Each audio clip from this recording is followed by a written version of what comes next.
on s'est beaucoup parlé avec Karim. C'était très très long la préparation de cet entretien de 5 minutes, donc on va faire court quand même. Ce que j'ai retenu, qui m'avait marqué, il y a 2 choses dont j'aimerais que tu nous parles. Déjà, comment Expensia s'est mis en place, mais il y a une phrase que tu as dite qui était « le salarié devient le PNL de lui-même ». C'est correct? Et Exactement. partant de ça, est-ce que tu peux nous dérouler un petit peu le chemin que vous avez fait depuis 2014, le lancement, sachant que toi, tu es un ancien de Microsoft. Hein. Oui. Voilà. Oui, je suis un natif de la techno. J'ai lancé ma première entreprise quand j'avais 15 ans. Et j'ai toujours cru et pensé, et le Covid l'accélère, qu'en fait les entreprises elles sont vouées à se décentraliser. C'est plus la tour où j'ai tout le monde, tous les process ultra centralisés et sans autonomie du salarié. C'est en train de se transformer très vite, beaucoup plus vite que ce qu'on pense. Et le Covid l'a encore plus accéléré en forçant un certain nombre de personnes à travailler de chez eux. Et donc dans cette décentralisation, le salarié devient en quelque sorte un PNL en soi. Et donc les entreprises ont besoin d'outils à même de les sécuriser et d'automatiser tous leurs process. Et c'est comme ça qu'est né Expensia. Donc on a commencé dans les 2 premières années par résoudre un des sujets les moins passionnants dans cette décentralisation qui est la gestion des dépenses du salarié, donc les notes de frais pour la France. Ensuite, on s'est étendu à ce qu'on appelle les frais généraux ou les frais pro. Donc, j'ai besoin de payer un abonnement LinkedIn, j'ai besoin de payer des Google Ads, j'ai besoin d'engager des dépenses dans l'entreprise. Il y a des vrais sujets. Est-ce que c'est dans le budget? Est-ce que c'est approuvé? Est-ce que ça impacte mon PNL, etc. Et donc, concrètement, qu'est-ce que c'est? C'est une solution web et mobile qui vient automatiser la gestion de dépenses pour les entreprises. Je prends en photo mon ticket, Expensia collecte automatiquement la facture chez Amazon, je peux activer Expensia dans mon Uber. Enfin, Expensia a construit cet écosystème de partenaires pour automatiquement gérer les dépenses avec de l'IA à chaque étape, donc au moment de la collecte, au moment de l'approbation du manager ou du responsable du centre de coût, au moment de l'intégration et de l'audit, pour donner toute cette richesse à l'entreprise.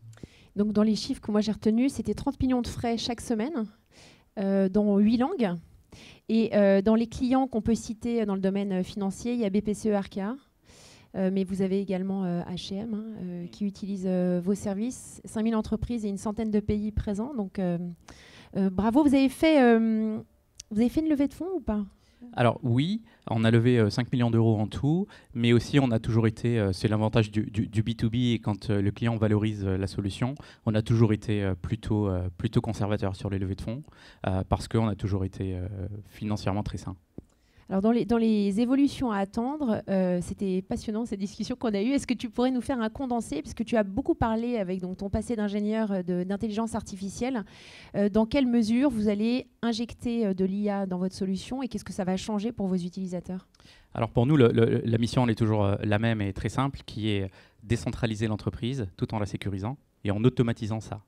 Donc comment on fait évoluer Expensia? On continue à injecter de l'IA à chaque étape. Aujourd'hui, on est très bon dans le traitement de données en amont. On est très bon dans l'approbation automatique, c'est-à-dire qu'on valide les dépenses mieux que le ferait le manager. Et on est bon dans l'audit. Il faut devenir très bon maintenant dans l'audit. Nos clients l'attendent, surtout à partir d'une certaine taille.